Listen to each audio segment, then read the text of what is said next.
I just want to introduce myself. I'm Stephanie Mo Davis. I run this place. I'm a yoga teacher amongst many other things, but my passion right now is teaching people and guiding people through their awakening process. So we had a really great autoimmune workshop. Some of you guys were here, and this was my catalyst for this, which is removing the fear template, okay? I'm going to use the word template and program in here tonight because literally that's what it is. I'm not saying that we are solely computer systems, but this is something that becomes ingrained in your system, in your DNA, to where it is like a recurring program, and sometimes you don't even consciously recognize that it's going on, okay? Sometimes you're downloaded with a program when you're born, right? And then you don't even really know of another way because it is so ingrained in you, okay? So tonight we're going into fear, all right? I know that's not the most awesome topic ever, but I hope through my personal experience, and that is my disclaimer, I always tell people, all of my workshops, everything I do in these classes are based off of my personal experience. Do I educate myself? Do I learn? Yes, I do, but none of this stuff is coming strictly from a book. This is what I've been through and what works for me, okay? What comes out, no matter what the age is, no matter what the success level is, no matter what job or career they have, my personal clients that I see, one thing comes out all the time. I feel stuck. I feel stuck, right? And it's literally like there is something right in front of them that they just want to grab. They feel it. It's so tangible. It's right there, and they just can't take that little extra step. They've already taken so many steps to get to that point, but then there's like this one little step that might be a little further, and they just stop. Everything freezes. They feel stuck, dense, heavy. It starts to affect their physical body, and then they just, they can just live there, and it's not a fun place to live. And again, if you have a purpose, if you need to be doing something in the world at this time, what's going to happen is that stuckness is going to become, like quicksand, like tar. It's going to get so uncomfortable. It's going to start to affect your physical body. Things are going to shift for you until you listen to that higher self, because there's something that you need to be doing now, okay? But what I do want to say is there is something really profound that's happening right now, and this is the rise of the Schumann resonance. I think I talked about this in some of the other workshops. So there's something called the Schumann resonance, and what the Schumann resonance is it's called the heartbeat of the earth, okay? So it's the frequency of the electromagnetic field around the core of the earth, and this has been measured and documented. And for a very long period of time, it was resonating. I forget exactly what it was. I mean, it was very low, maybe 7 megahertz. It was that same frequency. The heartbeat of the earth was the same for a very, very long time. I think it was it 2011 or 12 when the Mayan calendar, 12? Okay, so 2012, there was all of these predictions that things were going to shift and happen. The Schumann resonance took a drastic leap up, right? So the frequencies were getting higher and higher and higher. So the heartbeat of the earth was raising, okay? That's what was happening. And it's hard to believe because we're matter-based, but we are elements of the universe, okay? We really are. So when this happens, it can really affect us. 2012 was a big awakening date for a lot of people. 2012, a lot of people started to feel a shift. There were people who went into full-blown wake-up mode. Everybody's wake-up process is different. You're intended, just like an acorn, to be programmed to become an oak tree, just as you are. You guys we're all programmed to wake up to higher levels of consciousness in this existence. And a lot of times what happens is you're strolling along one day and you're like, yeah, I got it all figured out. And then, as I said before, something happens and you're like, whoa, what just happened? I'm a completely different person now. So everybody's wake-up process is different, and it happens at the perfect time for you, okay? And it's something that, they say that was decided before you incarnated in this earth, okay? We don't remember that. We're not born into a remembrance of what has happened in past lives, but it's there. A lot of times, like feelings of deja vu or sensations, or I've been here, I've done that, that could be some sort of recognition to a past life experience. That being said, everybody's different. 2012 is really when it started. And then it slowly started to rise, just slowly, right? And then the last, I think it's been since 2015, that thing shot up so high, the Schumann resonance, okay? So a lot of people are talking about this. If you want to look it up online, just Google the Schumann resonance, and you'll see all sorts of people talking about this stuff. If you've never heard of it, you're not going to know about it, right? But the Earth's magnetic field, the vibration is literally rising. Scientists are a little bit not quite sure what's going on. Not everything can be explained through science. It just can't, because there's a lot of things about this planet that are mystical. We don't know everything, you know? So 2015, we had a drastic raise of the Schumann resonance. They're not sure if it's this elevation in consciousness that's happening on our planet from humans first, and it's interacting with the planet, or if the planet's like, all right, guys, we got to change something here. You know, let's all, you know, we're going to do this, and you're going to start to wake up more. So literally, people are raising their vibration. It's starting to get higher, get lighter.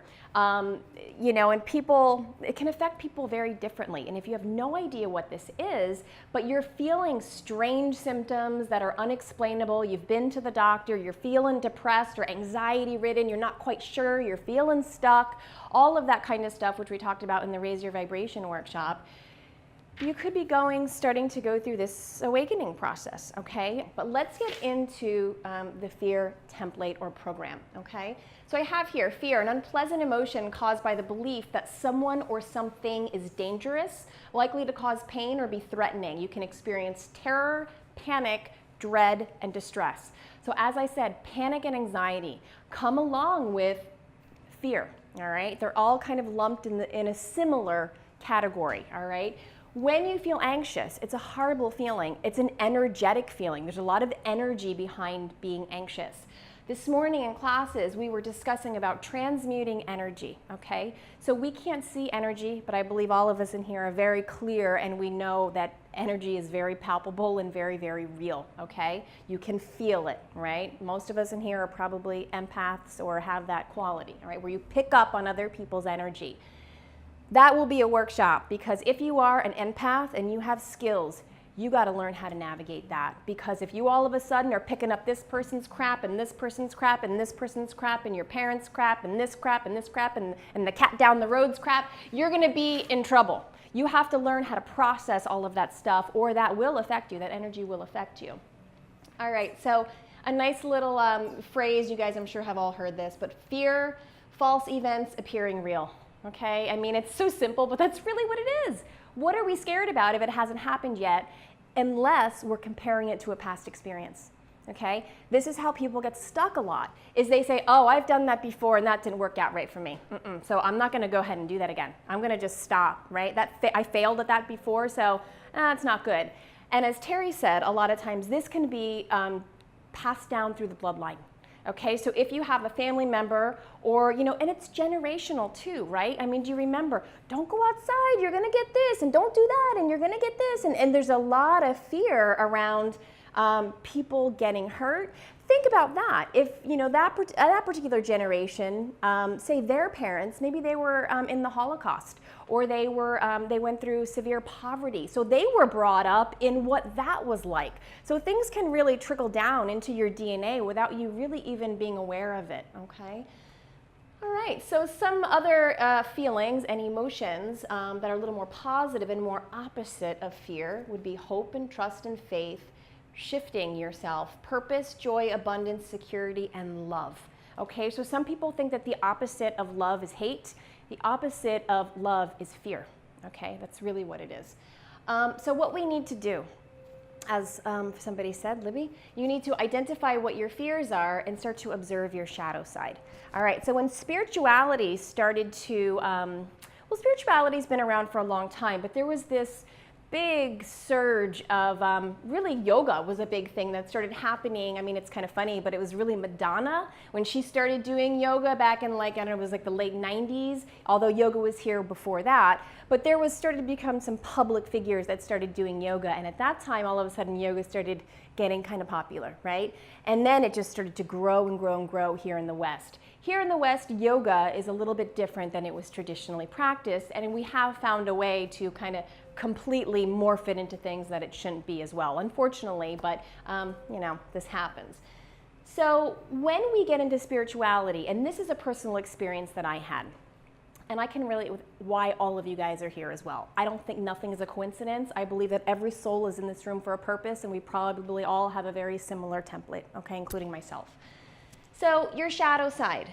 For me, I had a difficult childhood, okay? I can laundry list of things that happened to me as well, okay? Family issues, issues with mother, issues with father, sexual abuse, verbal abuse, all sorts of stuff, right? So when at 19 years old, I found yoga, I thought this was like the shit. I'm like, oh my God, I can get on my yoga mat and I can just let everything go and be myself and feel so blissful, and it's just so great. Oh my God, I love yoga so much. I love it, I love it, I love it.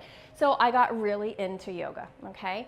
And I used to be into really challenging yoga, and I did all the crazy postures, which by the way, don't make you any more enlightened. It's fun to do, but doesn't mean anything, in my opinion. So, all right, so back to the shadow side. With spirituality and waking up and awakening and yoga, what can happen is what happened to me, is that I became so involved in yoga so often, and then all of a sudden I was really into everything about yoga, right? Then I wanted to do Reiki, and then, this is when I was in my early 20s.